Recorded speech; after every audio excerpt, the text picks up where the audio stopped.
So what did you think?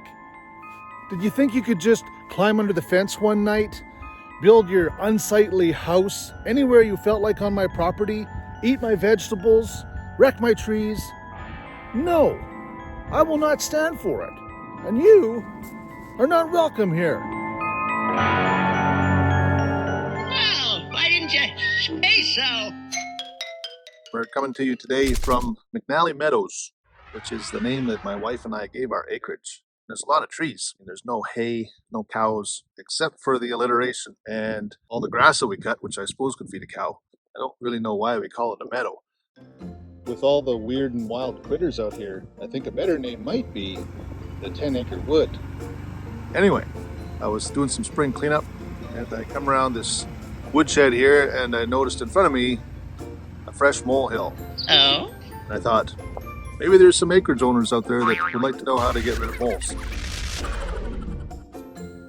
So let me first acknowledge that not everybody in the world calls these critters moles. Is that so? Some people call them gophers, some people call them pocket gophers. And if you really want to go down that rabbit hole, check out this video I made last year.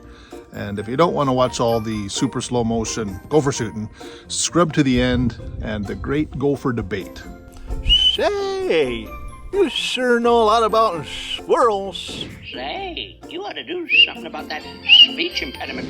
So this mole inadvertently made his burrow about 8 feet from where I keep my traps. So he kind of made himself the antagonist of the episode by chance. Eh?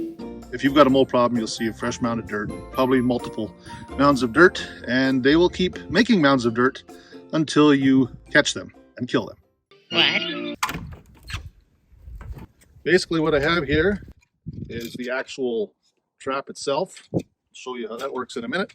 Piece of wood to put over top of the trap, and a stake, which is helpful in locating the tunnels and digging out the holes and marking your trap location, especially if you had as many traps as my grandpa did.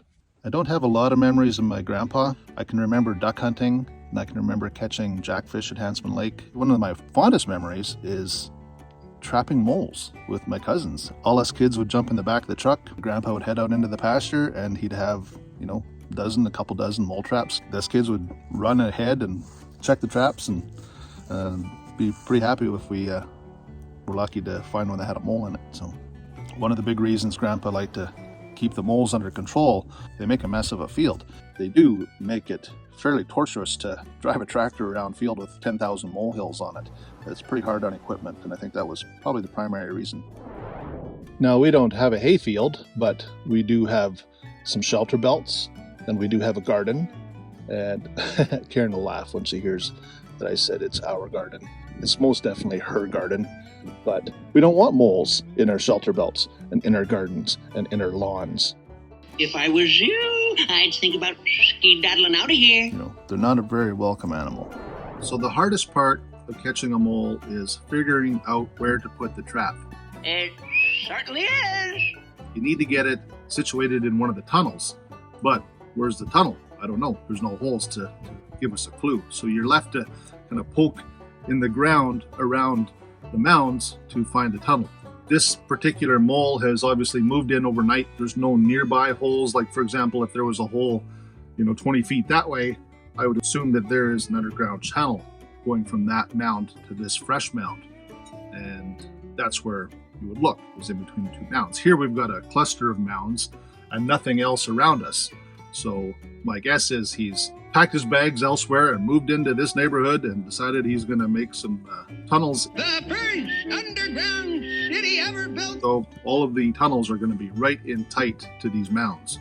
So my guess is one maybe right there. You can tell right there is actually some dead space below the surface. So that's where I will put my trap.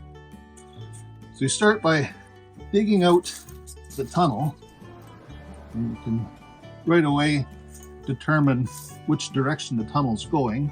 It appears that it's going this way.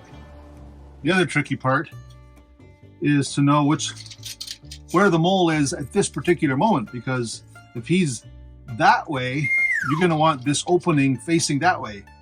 or he could be that way, in which case you want to face him that way. If you get it wrong, he's going to hit that and know something's up, and he's going to block it right full of dirt, and you're going to have to start the process all over again with now a little bit smarter mole. There is a trick to getting around that. If I know the tunnel is going this way, then I build a perpendicular chute off of it, so it doesn't matter which way he comes from, he's going to check it out, and hopefully we can get him. Whatever you want from now on, Sonny, you're on your... Now, you really don't have to worry too much about the mole showing up and biting your fingers while you've got your hand in there clearing his hole. It's actually only ever happened to me once in my whole lifetime, so the odds are in your favor.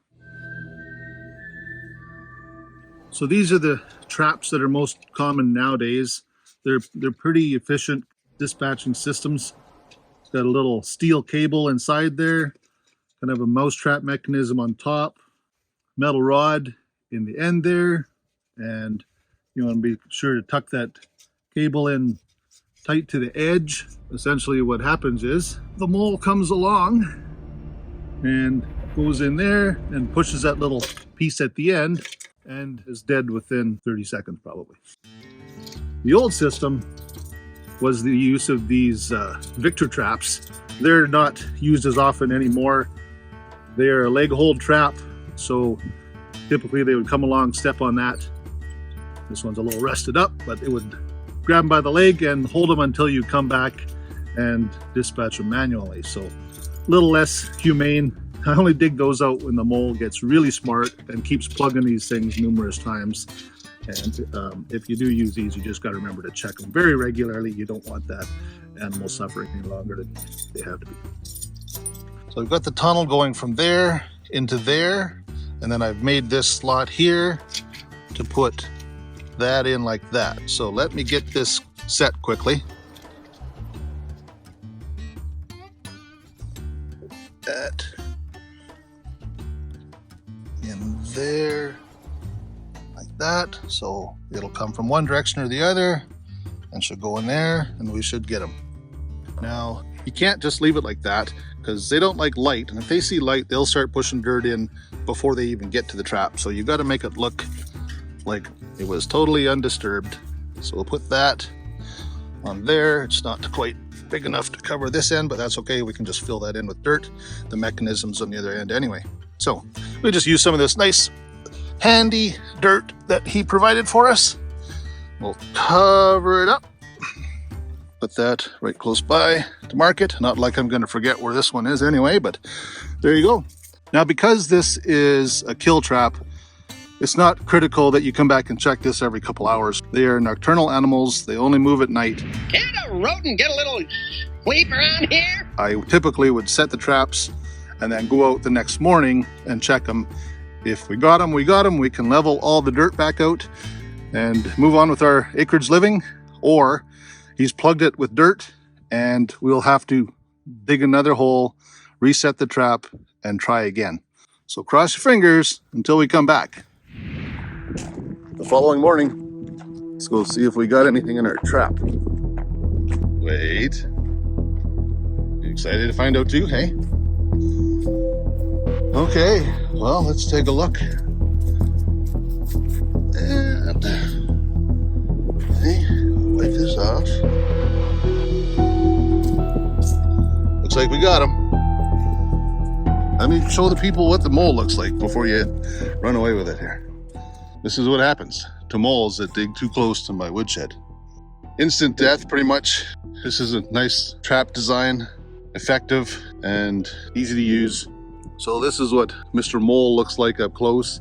You can see he's got really long claws that can move a lot of dirt in a short amount of time. So they do cause problems for farmers, ranchers, and acreage owners. So it's one less on mine.